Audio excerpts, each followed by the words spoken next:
PG set or gate ద్వారా ఎవరైతే MTech MR courses ఎవరైతే చేద్దాం అనుకుంటున్నారో మనకు ఆల్రెడీ వెబ్ ఆప్షన్స్ ఫేజ్ 1కి సంబంధించిన అయిపోయాయండి. ఈ వీడియోలో కంప్లీట్గా మీకు రిజల్ట్స్ ఎప్పుడు వస్తాయి, రిజల్ట్స్ వచ్చిన తర్వాత మీరు ఎంత ఫీ పేమెంట్ చేయాలి, సో కాలేజ్ రిపోర్టింగ్ కావచ్చు, ఈ 2 ఇంపార్టెంట్ పాయింట్స్ మాత్రమే ఈ వీడియోలో చెప్పడం జరుగుతుంది. సో ఈ వీడియో మెయిన్ పర్పస్ ఏంటంటే, సో కొంతమందికి ఫీజు రియంబర్స్మెంట్ రాదు, కొంతమందికి పార్షియల్ ఫీజు రియంబర్స్మెంట్ వస్తుంది. సో సడన్గా రిజల్ట్స్ అనౌన్స్మెంట్ చేయగానే వాళ్ళ దగ్గర అమౌంట్ అనేది రెడీ చేసుకోరు. సో అందుకే ఇప్పుడు చేస్తే మీకు ఒక ఐడియా వస్తుంది ఎంత అమౌంట్ మీరు రెడీ చేసుకోవాలి సీట్ బుకింగ్ కోసం అని. ఈ పర్పస్ కోసమే చేస్తున్నాను. సో ఈ వీడియో చూసిన తర్వాత మీకు ఒక క్లారిటీ వస్తుంది ఎంత అమౌంట్ మీరు రెడీ చేసుకొని పెట్టుకోవాలి. ఆ అమౌంట్ అయితే రెడీ చేసుకొని పెట్టుకోండి. సో ఫస్ట్ పాయింట్ వచ్చేసి మనకు రిజల్ట్స్ ఎప్పుడు. So results as per schedule. So as per schedule వచ్చేసి 1 సెప్టెంబర్. కాకపోతే ఈ 1 సెప్టెంబర్ రోజు అయితే మనకు రిజల్ట్స్ అయితే అనౌన్స్మెంట్ చేయరు. ఎందుకంటే మనకు ఆల్రెడీ తెలుసు వెబ్ ఆప్షన్ డేట్స్ అనేవి ఇంక్రీజ్ చేశారు. మొన్న 2 days ఇంక్రీజ్ చేశారు. కాబట్టి సడన్గా వాళ్ళు ఇచ్చిన డేట్ 1 సెప్టెంబర్ రోజే మనకు రిజల్ట్స్ అయితే ఇవ్వరు, కొద్దిగా టైం పట్టవచ్చు. సో ఎగ్జాక్ట్లీ ఏ టైము ఏ డేట్ అనేది మనకు వెబ్సైట్లోనే ఇస్తారు. సో ఏదైనా మీకు వెబ్సైట్లోనే స్క్రోలింగ్ ఇస్తారు. మళ్ళీ అప్డేటెడ్ షెడ్యూల్ అంటూ మళ్ళీ దాన్ని ఏమి ఎడిట్ చేయరండి. సో పీజీ సెట్ వెబ్సైట్లోనే ఇక్కడ పైన మీకు స్క్రోలింగ్ ఇస్తారు. సో మోస్ట్లీ ఎప్పుడు మనం ఎక్స్పెక్ట్ చేయొచ్చు అంటే 3 సెప్టెంబర్ టు 5 సెప్టెంబర్ లోపు ఎప్పుడన్నా ఎక్స్పెక్ట్ చేయొచ్చు. దానికన్నా ముందు కూడా ఎక్స్పెక్ట్ చేయొచ్చు. కాకపోతే ఇది కొద్దిగా పెద్ద ప్రాసెస్. సో మనకు వాళ్ళు పర్ఫెక్ట్గా డేటా అంతా తీసుకున్న తర్వాత, సెగ్రిగేట్ చేసిన తర్వాత, క్యాస్ట్, ర్యాంక్ అన్నీ చేసిన తర్వాతనే మనకు ర్యాంక్ అనేది రిలీజ్ చేస్తారు. So mostly 3 September to 5 September ఎప్పుడన్నా రిలీజ్ చేస్తారు. కాకపోతే మనకు రేపు ఎల్లుండి తెలుస్తుంది అంటే వాళ్ళు స్క్రోలింగ్ ఇస్తారు. సో ఈ పలానా రోజు లైక్ ఎగ్జాంపుల్ 5 సెప్టెంబర్ 2 PM తర్వాత కావచ్చు, ఈవినింగ్ కావచ్చు, ఈ 5th డేట్ పలానా రోజు అని మనకు స్క్రోలింగ్ ఇస్తారు. సో మీరు రెగ్యులర్గా చెక్ చేస్తూ ఉండండి. స్క్రోలింగ్ రాగానే మీకు పర్ఫెక్ట్ డేటా అంటే ఏ రోజు వస్తుందో మనకు చెప్తారు వాళ్ళు. సో అది ఫస్ట్ మెయిన్ పాయింట్. సో మీకు అర్థమైందని అనుకుంటున్నాను. ఒక 5th సెప్టెంబర్ లోపు ఎనీ టైం రావచ్చు మనకు. సో ముందు కూడా రావచ్చు. సో ఇది మనకు రిజల్ట్స్ డేట్ గురించి. సో రిజల్ట్స్ డేట్ వచ్చిన తర్వాత ఇక్కడ 2 పాయింట్స్ అండి. సో మనకు వెబ్సైట్లోనే ఫేజ్ 1 అలాట్మెంట్ లింక్ అని ఇస్తారు. సో ఎవరెవరికైతే ఫేజ్ 1లో సీట్ వచ్చిన వాళ్ళకు ఇక్కడ ఫేజ్ 1 అలాట్మెంట్ లింక్ ఉంటుంది కదా, ఇది క్లిక్ చేయాలి.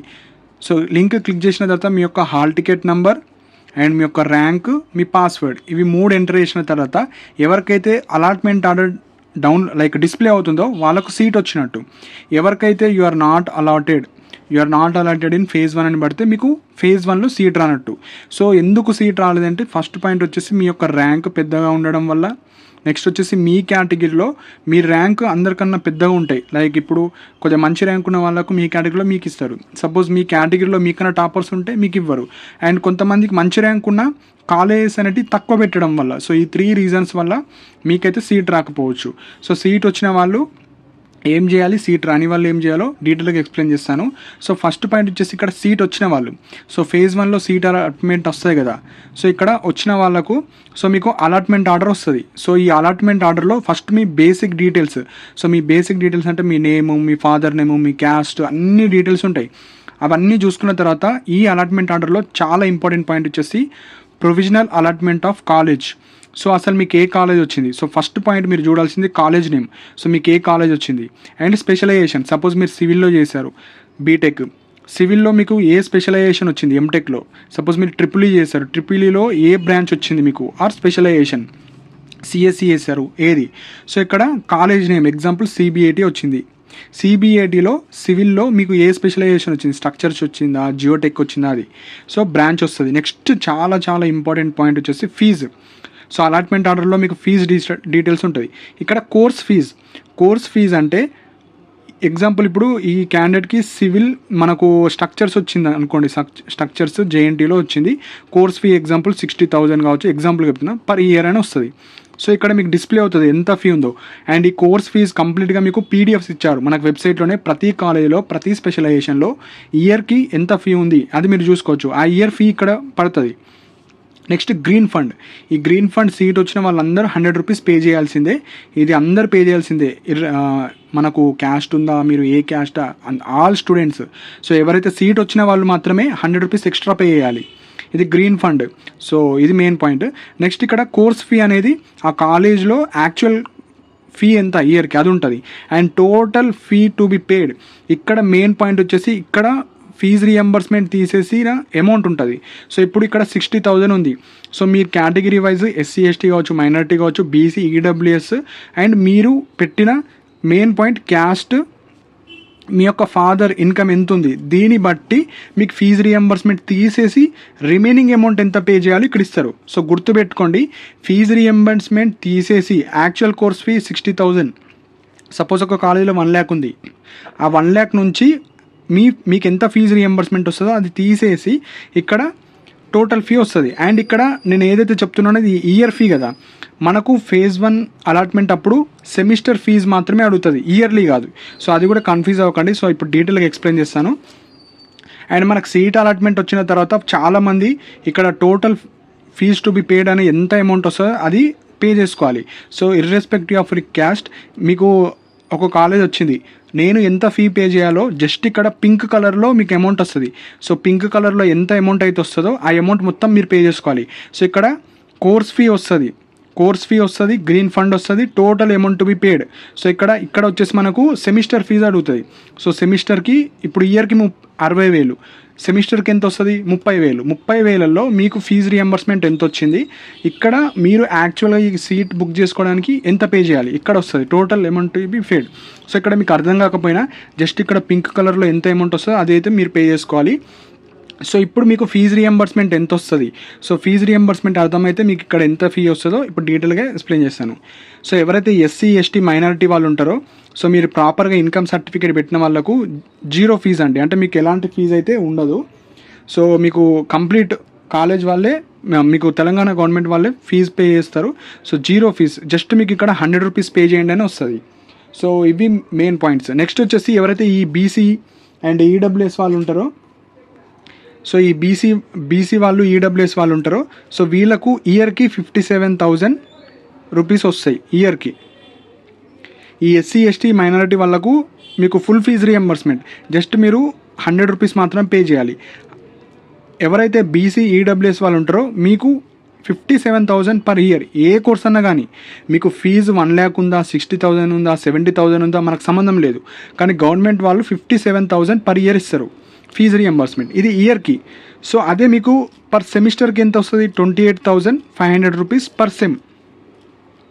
ఈ సెమ్ది ఎందుకు నేను డివైడ్ చేసి చెప్తున్నా అంటే ఇక్కడ మీకు పర్ సెమిస్టర్ ఫీ అడుగుతుంది, ఇయర్ ఫీ కాదు. సో ఒకటే గుర్తుపెట్టుకోండి, బీసీ ఈడబ్ల్యూఎస్ స్టూడెంట్స్ ఎవరైతే ఉన్నారో ఇయర్కి 57,000 వస్తుంది, పర్ సెమ్కి 28,500 వస్తుంది. ఎగ్జాంపుల్, ఒక క్యాండిడేట్ ఒక కాలేజ్ వచ్చింది, జేఎన్టీ వచ్చింది, 60,000 పర్ ఇయర్ ఫీ. సో ఇప్పుడు మనకు వచ్చేసి ఇక్కడ సెమిస్టర్ ఫీ పడుతుంది, సెమిస్టర్ ఫీ ఎంత 30,000 పర్ సెమిస్టర్, ఇదే సేమ్. ఇప్పుడు ఇయర్కి మనకు 57,000 వస్తుంది, పర్ సెమ్కి ఎంత వస్తుంది, బీసీ ఈడబ్ల్యూఎస్ కానీ 28,500. సో ఈ 30,000 నుంచి 28,500 తీసేసిన తర్వాత 1,500 ఏదైతే రిమైనింగ్ ఉంటుందో టోటల్ అమౌంట్ టు బి పేడ్ 1,500 పడుతుంది. ఈ 1,500 మీరు పే చేయాలి. సో ఇది ఫస్ట్ ఎగ్జాంపుల్. సెకండ్ ఎగ్జాంపుల్, ఒక క్యాండిడేట్కి ప్రైవేట్ కాలేజ్ వచ్చింది, ఒక 1 lakh ఫీ ఉంది, బీసీ ఈడబ్ల్యూఎస్ అతను. సో బీసీ ఈడబ్ల్యూఎస్ ఎంత పే చేయాలి, ఇయర్కి 1 lakh ఫీ. అదే ఒక సెమ్కి ఫీ ఎంత 50,000. సో సెమ్కి 50,000 ఫీజు. ఈ మన గవర్నమెంట్ వాళ్ళు 57,000 ఇయర్కి ఇస్తారు, సెమ్కి ఎంత ఇస్తారు 28,500. సో 28,500 రూపీస్ ఇది మైనస్ చేస్తే ఎంత అయితే మనకు ఒక 22,000 రూపీస్ ఆ 21,500 రూపీస్ ఎంత అయితే ఉంటుందో ఈ అమౌంట్ మీరు పే చేసుకోవాలి. సో ఇప్పుడు మీకు అర్థమైంది అనుకుంటున్నాను. సో మనకు ఇయర్ ఫీ ఎంతైతే ఉంటుందో దాంట్లో ఫస్ట్ సెమిస్టర్ ఫీ అంటే హాఫ్ ఆఫ్ ద అమౌంట్ ఇక్కడ కోర్స్ ఫీ పడుతుంది. ఈ కోర్స్ ఫీలో ఎవరైతే ఎస్సీ ఎస్టీ మైనారిటీ వాళ్ళు ఉంటారో కేవలం 100 రూపీస్ మాత్రమే పే చేసుకోవాలి సీట్ బుక్ చేసుకోవడానికి. బీసీ ఈడబ్ల్యూఎస్ వాళ్ళు 28,500 రూపీస్ మైనస్ చేసి రిమైనింగ్ అమౌంట్ పడుతుంది. ఆ రిమైనింగ్ అమౌంట్ ఎంతైతే వస్తుందో ఆ అమౌంట్ అయితే మీరు రెడీ చేసుకొని పెట్టుకోవాలి. సపోజ్ మనకు పీడిఎఫ్లో ఇయర్ ఫీజు ఉంటుంది, సెమిస్టర్ ఫీ ఉంటుంది. జస్ట్ మీరు సెమిస్టర్ ఫీ చూసుకోండి, సెమిస్టర్లో 40,000 ఉంది ఫీజు, 40,000 నుంచి 28,500 తీసేయండి, ఎంత అమౌంట్ వస్తుందో ఆ అమౌంట్ రెడీ చేసుకోండి. సపోజ్ ఒక కాలేజీలో 60,000 ఫీ మాత్రమే ఉంది, సెమిస్టర్కి ఎంత 30,000. సో అది మైనస్ చేసుకోండి, ఆ అమౌంట్ ఎంత ఉందో అది పే చేసుకోండి. కొన్నిట్లో 80,000 ఫీ ఉంటుంది, 80,000 ఇయర్కి 40,000 పర్ సెమ్కి, 40,000 మైనస్ ఈ 28,500 తీసుకోండి, అంటే 11,500. ఇట్లా మీరు బీసీ ఈడబ్ల్యూఎస్ స్టూడెంట్స్ మాత్రమే ఈ అమౌంట్ తీసి పెట్టుకోండి. అదే ఎస్సీ ఎస్టీ మైనారిటీ వాళ్ళకి full fee reimbursement just 100 rupees pay చేసుకోవాలి. సో ఇది మనకు ఫీజు రియంబర్స్మెంట్ గురించి. And other than PG CET, ఇదంతా నేను చెప్పింది ఎవరికి? ఈ పీజీ సెట్ వాళ్ళకు. ఎవరైతే గేట్ వాళ్ళు ఉంటారో మీరు కోర్స్ ఫీజ్ పర్ ఇయర్కి 60,000 అయితే మీకు ఇక్కడ ఎంత పడుతుంది? 30,000 పడుతుంది సెమిస్టర్ ఫీ. సో మీకు ఎలాంటి ఫీజు రియంబర్స్మెంట్ ఏం రాదు గేట్ వాళ్ళకు. సో కంప్లీట్ ఫీజు మీరే పే చేయాలి. సో ఇయర్ ఫీ పడదు, ఫస్ట్ సెమిస్టర్ ఫీజు మాత్రమే పడుతుంది. సో 30,000 మీరైతే పే చేయాలి. సో గేట్ ద్వారా మీకు స్టైపెండ్ వస్తుంది కాబట్టి మీకు ఏ కాలేజ్ అన్న రాని ఆ కాలేజ్లో ఇయర్ ఫీ ఎంత ఉందో హాఫ్ ఆఫ్ ద అమౌంట్ ఇప్పుడు పే చేయాలి. అంటే సెమిస్టర్ ఫీ ఇప్పుడు పే చేసుకోవాలి. ఆన్లైన్లో మీరు పే చేసుకుంటే మీకు సీట్ బుక్ అయిపోతుంది. సో ఇది మనకు main point. So PG set వాళ్ళకి ఇదంతా. గేట్ వాళ్ళకు ఫస్ట్ సెమిస్టర్ ఫీ మొత్తం ఆన్లైన్లో పే చేసుకోవాలి. సో ఇది మెయిన్ పాయింట్ అండి. ఎంత వస్తుంది? సో క్లారిటీగా చెప్పానని అనుకుంటున్నాను. సో నెక్స్ట్ 5th పాయింట్ వచ్చేసి మీకు సీట్ వచ్చింది. సో సీట్ వచ్చిన తర్వాత మీకు సీట్ వచ్చిన వాళ్ళకి 3 ఆప్షన్స్ ఉంటాయి. సో ఫస్ట్ ఆప్షన్ వచ్చేసి మీకు నచ్చిన కాలేజ్, నచ్చిన స్పెషలైజేషన్ వచ్చింది, ఓకే జాయిన్ అవుతారు, ఆన్లైన్లో ఫీ పేమెంట్ చేస్తారు, బుక్ చేసుకుంటారు. సెకండ్ పాయింట్ వచ్చేసి మీకు కాలేజ్ నచ్చలేదు ఆర్ కాలేజ్ నచ్చింది కానీ స్పెషలైజేషన్ నచ్చలేదు, మళ్ళీ వేరే స్పెషలైజేషన్ పెట్టుకుందాం అనుకుంటున్నారు అదే కాలేజ్లో. సపోజ్ జేఎన్టీ వచ్చింది, జేఎన్టీలో వేరే స్పెషలైజేషన్ కావాలి. ఈ కాలేజ్ని బుక్ చేసుకొని, ఈ స్పెషలైజేషన్ని బుక్ చేసుకొని మళ్ళీ ఫేస్ 2లో పార్టిసిపేట్ చేయొచ్చు. అండ్ ఇంకొక థర్డ్ ఆప్షన్ ఏంది? ఒక కాలేజ్ వచ్చింది నాకు నచ్చలేదు, వదిలేసుకోవచ్చు. సో ఇక్కడ 3 ఆప్షన్స్ ఉంటాయి సీట్ వచ్చిన వాళ్ళకు. జాయిన్ అవుతారా అంటే జాయిన్ అవ్వండి, జాయిన్ అవ్వడం ఇష్టం లేకపోతే జాయిన్ అవ్వకండి, కానీ నాకు ఈ సీట్ కావాలంటే జాయిన్ అవ్వండి. సో జాయిన్ అయ్యి బెటర్ కాలేజ్ కోసం పార్టిసిపేట్ చేయొచ్చు. సో 3 ఆప్షన్స్ ఉంటాయి సీట్ వచ్చిన వాళ్ళకు. సీట్ రాని వాళ్ళకు మీరు వెబ్ ఆప్షన్స్ మళ్ళీ పెట్టుకోవాలి. సో ఇది మెయిన్ పాయింట్. సో ఇప్పుడు ఫీజు వచ్చేసి ఆన్లైన్లోనే పే చేయాలి. సో ఆన్లైన్లో పే చేసి మీకు సీట్ అలాట్మెంట్ తర్వాత ఒక 4 to 5 days టైం ఇస్తారు. ఆ 4 daysలో మీకు ఎప్పుడన్నా ఆన్లైన్లో ఫీ పేమెంట్ చేయాలి. సో డెబిట్ కార్డ్ కావచ్చు, నెట్ బ్యాంకింగ్ కావచ్చు, దాంతో పే చేసుకోవాలి. అండ్ మ్యాండేటరీగా కాలేజ్ రిపోర్టింగ్ కూడా వెళ్ళాలి. సో కొంతమంది ఏమనుకుంటారు, జస్ట్ ఆన్లైన్లో సెల్ఫ్ రిపోర్ట్ చేసి నేను phase 2లో వెళ్తా అంటే అట్లా కుదరదు. ఆన్లైన్లో ఫీ పేమెంట్ చేయాలి, కాలేజ్కి వెళ్ళి రిపోర్ట్ కూడా వేయాలి. అప్పుడు మాత్రం మీకు కంప్లీట్ అడ్మిషన్ అయిపోతుంది. సో ఓన్లీ ఆన్లైన్లో చేసిన కాలేజ్కి వెళ్ళకపోయినా సీట్ క్యాన్సిల్ అయిపోతుంది. సో ఇది సీట్ వచ్చిన వాళ్ళు. సో ఇప్పుడు phase 1లో సీట్ వచ్చిన వాళ్ళకి 3 ఆప్షన్ చెప్పాను కదా, జాయిన్ అవ్వండి, నాట్ జాయిన్ అంటే ఇంట్రెస్ట్ లేకపోతే జాయిన్ అవ్వకండి, జాయిన్ అండ్ phase 2 అంటే ఇప్పుడు ఎగ్జాంపుల్ ప్రైవేట్ CBIT వచ్చింది, నాకు OU JNT కావాలంటే మళ్ళీ OU JNT పెడతా. OU JNTలో రాకపోతే CBIT ఉంటుంది. సపోజ్ OUలో వచ్చింది అనుకోండి, ఈ CBIT క్యాన్సిల్ అయిపోతుంది. సో ఇది కూడా main point. phase 1 to phase 2 వెళ్ళే వాళ్ళు phase 1 కన్నా బెటర్ కాలేజ్ మాత్రం పెట్టాలి. సపోజ్ ఏదో ఒక ప్రైవేట్ కాలేజ్ వచ్చింది, దీనికన్నా బెటర్ కాలేజ్ మాత్రం పెట్టాలి. సో ఏదో ఒక కాలేజ్ వస్తే ఈ కాలేజ్ డిలీట్ అయిపోతుంది. సపోజ్ phase 2లో ఏ కాలేజ్ రాలేదు, phase 1 ఉంటుంది. సో సీట్ వచ్చిన వాళ్ళకు ఉంటే పాత కాలేజ్ ఉంటుంది, లేదంటే కొత్త కాలేజ్ ఉంటుంది. వన్స్ phase 2లో కాలేజ్ చేంజ్ అయితే మళ్ళీ నాకు పాత కాలేజ్ కావాలంటే ఇవ్వరు. సో ఇవి main points. Next college reporting కూడా ఒక 4 to 5 days ఛాన్స్ ఇస్తారు. కాలేజ్కి వెళ్ళి ఒరిజినల్స్ కూడా సబ్మిట్ చేయాలి. అండ్ జిరాక్స్ సెట్స్ ఒక 2 sets ఆఫ్ జిరాక్స్ కూడా తీసుకొని వెళ్ళాలి. అండ్ ఫైనల్ ఇయర్ వాళ్ళు ఉన్న సర్టిఫికేట్స్తో వెళ్ళి అక్కడ ప్రిన్సిపల్ దగ్గర ఒక లెటర్ రాసి, సో నా ఫీజు రియంబర్స్మెంట్ ఇష్యూ వల్ల కావచ్చు, లేదంటే ఫైనల్ ఇయర్ స్టూడెంట్ కావచ్చు, అట్లా ఒక లెటర్ రాసి నా దగ్గర ఇప్పుడు ప్రజెంట్ సర్టిఫికేట్స్ లేవు, నేను ఒక 1 month తర్వాత నా కాలేజ్ నుంచి నేను సర్టిఫికేట్ తెచ్చుకుంటానని ఒక లెటర్ రాయాలి. సో ఇది సర్టిఫికేట్స్ గురించి. సో సర్టిఫికేట్స్ గురించి నేను అప్కమింగ్ వీడియోస్లో డీటెయిల్గా ఎక్స్ప్లెయిన్ చేస్తాను. ఇప్పుడైతే జస్ట్ సింపుల్గా చెప్తున్నాను. నెక్స్ట్ వచ్చేసి ఎక్స్ట్రా ఫీ. సో ప్రైవేట్ కాలేజీలో కొంతమంది అడ్మిషన్ ఫీ కావచ్చు, ఏమన్నా ఎక్స్ట్రా ఫీ 3,000 to 5,000 అడుగుతారు. ఈ అమౌంట్ కూడా మీరు ఎక్స్ట్రా తీసుకొని అయితే వెళ్ళాలి, except government colleges. So private కాలేజెస్లో వచ్చిన వాళ్ళు ఒక 3,000 to 5,000 ఆర్ 7,000 వరకు తీసుకొని వెళ్ళండి. వాళ్ళు ఎంతైతే అమౌంట్ అడుగుతారో ఆ అమౌంట్ పే చేసుకుంటారు కాలేజ్ రిపోర్టింగ్ అప్పుడు. సో phase 1 తర్వాత మళ్ళీ మనకు phase 2 ఉంటుంది. సో phase 2లో ఎవరెవరు పార్టిసిపేట్ చేయొచ్చు? phase 1లో సీట్ వచ్చిన వాళ్ళు, phase 2లో సీట్ రాని వాళ్ళు అందరూ పార్టిసిపేట్ చేయొచ్చు.